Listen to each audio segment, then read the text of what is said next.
A paz do Senhor Jesus.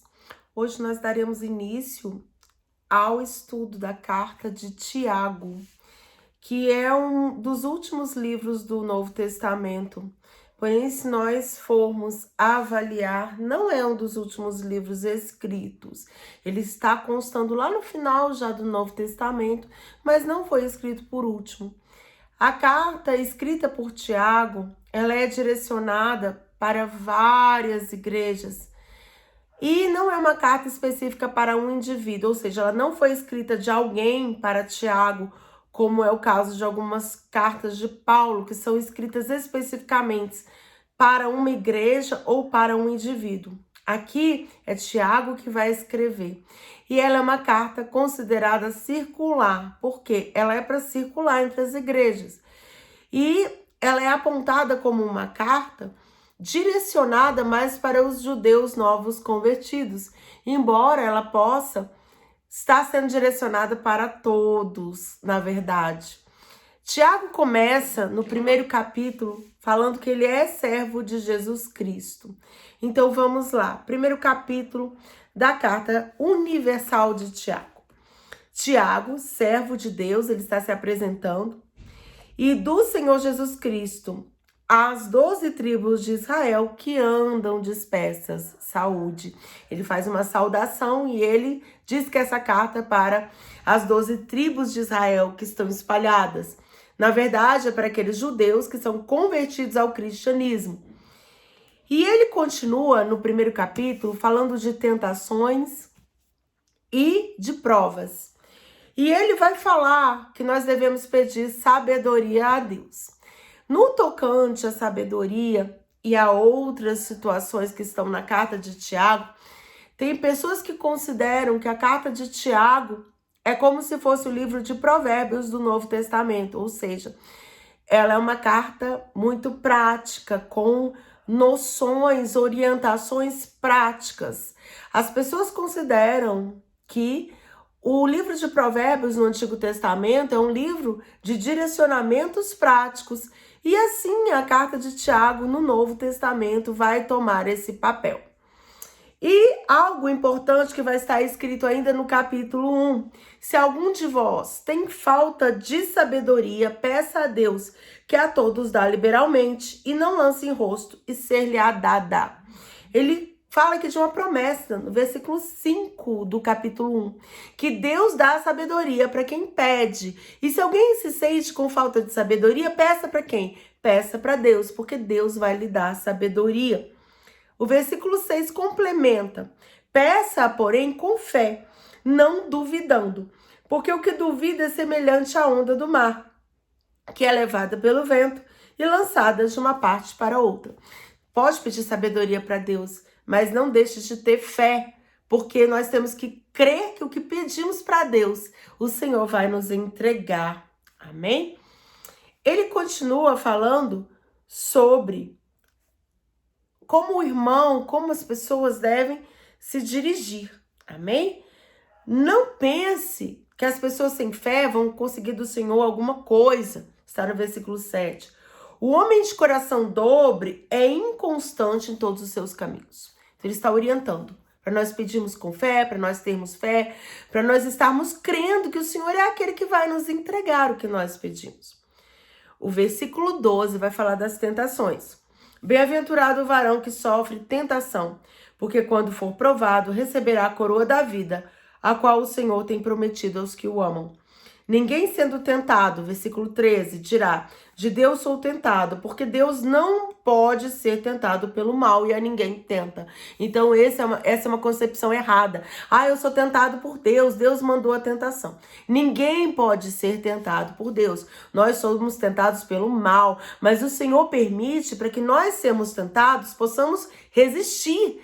E nessa resistência nós alcançamos graça do Senhor. Amém. O versículo 14 diz: mas cada um é tentado quando atraído e engodado pela sua própria concupiscência, ou seja, as nossas próprias fraquezas, a própria malignidade que há em nós, permite que nós sejamos atraídos pelo mal, por coisas más, e dessa forma nós somos tentados. Mas sendo tentados, temos que resistir, temos que dizer não, temos que ser mais fortes que aquela tentação. Mas não vem de Deus a tentação, e isso é importante que nós possamos aprender. O versículo 17 vai dizer que Deus dá as boas dádivas. Toda boa dádiva, ou seja, o bom presente, aquilo que nós recebemos de bom, de graça, e todo o dom perfeito vem do alto, descendo do Pai das luzes, em quem não há mudança nem sombra de variação. Deus não muda. Então ele entrega para nós a dádiva, a bênção, aquilo que nós pedimos, aquilo que vem do alto, que é sempre bom, porque em Deus não tem dúvida nem sombra de variação. Deus não fala uma coisa hoje e fala outra amanhã. Deus não promete a bênção e não entrega a bênção. Então nele não há dúvida e nem sombra de variação, ele não varia. Amém? Continuando, a partir do versículo 19, nós temos falando sobre a prática da palavra de Deus, que não adianta só ler a palavra, não adianta só dizer que conhece, mas a palavra ela tem que ser praticada, a palavra tem que estar interiorizada, e nós temos que fazer atos condizentes com a palavra, isso é praticar. O que nós fazemos tem que estar de acordo com a palavra, e não ler a palavra, achar bonita a palavra, tremendo, e na hora de nós agimos completamente diferente.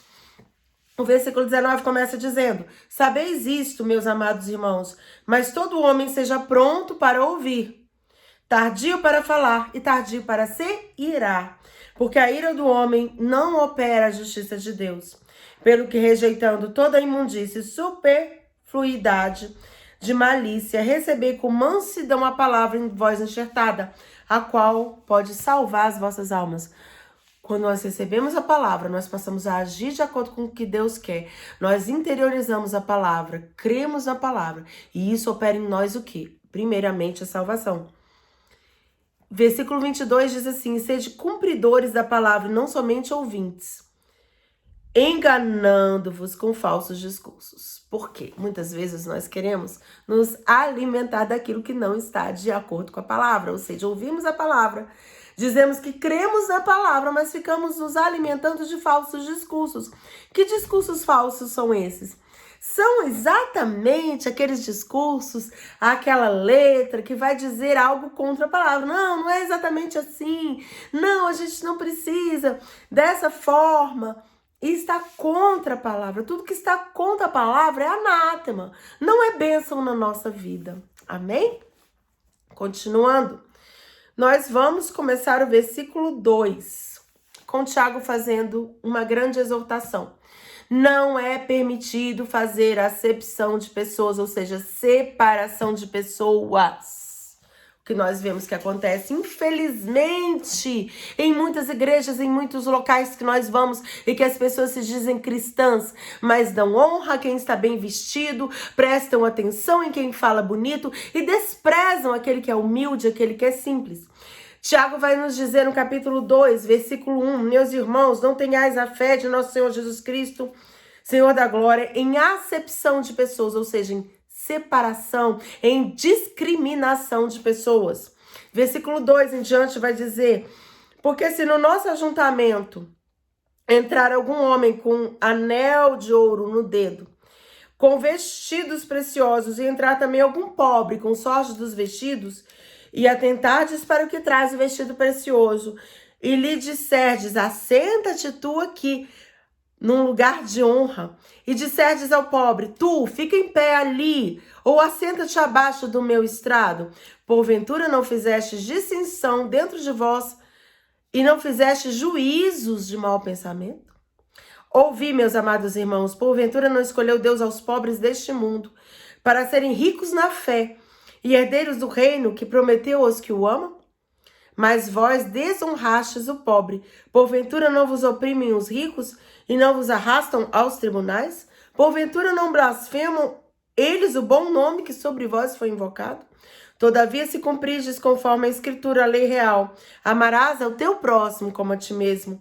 Bem fazeis, mas se fazeis acepção de pessoas, cometeis pecado e sois redarguidos pela lei como transgressores. Então, quando nós estamos dando honra somente pela aparência, Deus fala em diversos momentos na Bíblia: não atentais para a aparência. Não seja ligado ao que a pessoa aparenta ser, mas ame as pessoas independente da sua roupa, do seu traje, do seu comportamento.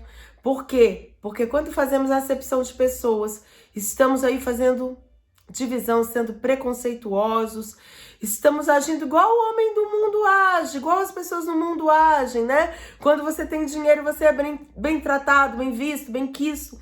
Quando você não tem dinheiro, você é desprezado. Então, na igreja, nós não podemos agir assim. No meio cristão, não só na igreja, mas no meio cristão, nós não podemos agir assim. E continuando o capítulo 2, Tiago vai dizer que a fé é algo que tem que ter obras. A fé sem obras é morta. E isso é uma palavra muito forte que está ainda no capítulo 2, que nós vamos falar hoje. Versículo 14 do capítulo 2 diz assim: meus irmãos, que aproveita se alguém disser que tem fé e não tiver as obras. Porventura a fé poderá salvá-lo? É muito fácil você falar de palavra, eu tenho fé. Mas cadê as tuas obras? Cadê o que comprova que você realmente tem fé, que você realmente acredita? Versículo 16 diz assim: e algum de vós lhe disser, ide em paz. Se tem algum irmão, alguma irmã com necessidade, né? E algum de vós lhe disser, ide em paz, aquentai-vos e fartai-vos, e não lhe der as coisas necessárias para o corpo, que proveito terá? Assim também a fé, se não tiver as obras, é morta em si mesma. Mas alguém dirá, tu tens a fé, eu tenho as obras. Mostra-me a tua fé sem as tuas obras, e eu te mostrarei a minha fé pelas minhas obras. Então, é necessário que nós não só falemos, estejamos com discurso, mas possamos ter as obras. Que obras são essas? Nós fazemos obras para ser salvos? De forma nenhuma. Fazemos porque somos salvos. Nós não precisamos fazer nada para ser salvos, a não ser crer em Jesus Cristo, crer naquele que veio e que fez a grande obra de nos salvar, que é o nosso Salvador. Temos Jesus como nosso único suficiente Salvador. Não precisamos de obras para sermos salvos, mas precisamos ser praticantes de boas obras, justamente porque já somos salvos e temos o coração transformado. O versículo 19 diz: tu crês que há um só Deus, fazes bem, também os demônios creem e estremecem. O diabo, ele não é enganado. Ele não é enganado, ele sabe da verdade, ele conhece a verdade, que ele estava lá em cima.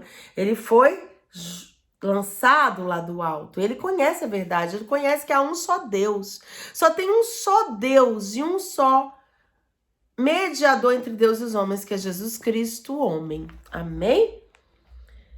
22, o versículo 22 do capítulo 2 diz assim: bem vês que a fé cooperou com as suas obras, e que pelas obras a fé é aperfeiçoada. E cumpriu-se a escritura que diz: e creu Abraão em Deus, e foi imputado como justiça, e foi chamado filho de Deus. Vedes então que o homem é justificado pelas obras, e não somente pela fé. E de igual modo Raabe, a meretriz, não foi também justificada pelas obras, quando recolheu os emissários e os despediu por outro caminho? Assim como o corpo sem o espírito está morto, assim também a fé sem obras é morta. Então, a nossa fé tem que estar junto, acoplada com as boas obras. O que são as boas obras? São aquelas que estão relacionadas com a nossa fé. Então, se nós temos fé que o Senhor, Ele vai responder a nossa oração, estejamos nós orando, estejamos nós praticando bem com os nossos irmãos, orando, intercedendo pelos nossos irmãos, entregando a eles o que é deles, não ficando com o que é de ninguém. Amém? Vamos orar nesse momento? Senhor, nosso Deus, nosso Pai, nós estamos aqui aprendendo um pouco mais do Teu Evangelho, um pouco mais da Tua Palavra. E aprendemos que precisamos ter fé. E se nós não temos sabedoria, nós podemos pedir a Deus que Ele nos entrega, que Ele nos dá sabedoria. Mas precisamos acreditar que essa sabedoria vem do alto, que Deus vai nos entregar. Nós precisamos também ter obras que sejam relacionadas com a nossa fé. Não adianta dizer que temos fé e não fazemos nada pelos nossos irmãos. não termos compaixão, não termos amor, porque é necessário que não façamos divisão entre as pessoas, possamos amar tanto o que se apresenta com vestidos ricos, como aquele que é pobre, porque o evangelho ele foi escrito para salvar os pobres, aqueles que nada tinham, aqueles que eram desprezados, porque Deus não permite que ninguém seja desprezado. O Senhor nos dá um novo coração, um coração que possa ser um coração vindo do Senhor, que possamos amar aos outros, que possamos te obedecer, que possamos verdadeiramente ser obedientes, ter uma fé genuína, uma fé pura, que o Senhor possa nos ajudar nessa semana a estarmos, Senhor, pedindo a Ti mais sabedoria para agirmos de acordo com o que o Senhor quer na nossa vida, que possamos pedir a Ti, Senhor, e receber mais de Ti, porque o Senhor é aquele que nos dá o galardão, o Senhor é aquele que nos dá a graça, que nos dá a bênção, que nos aperfeiçoa e que nos faz mais do que vencedores. Amém? Que o Senhor possa abençoar a sua vida, que o Senhor possa te dar mais e mais entendimento da palavra, mais e mais graça do alto. Não se esqueça de curtir, de dar o seu like, de compartilhar esse estudo. E na semana que vem nós vamos continuar com esse estudo, com o estudo do livro de Tiago, que é considerado o livro de Provérbios do Novo Testamento. Amém? A paz do Senhor.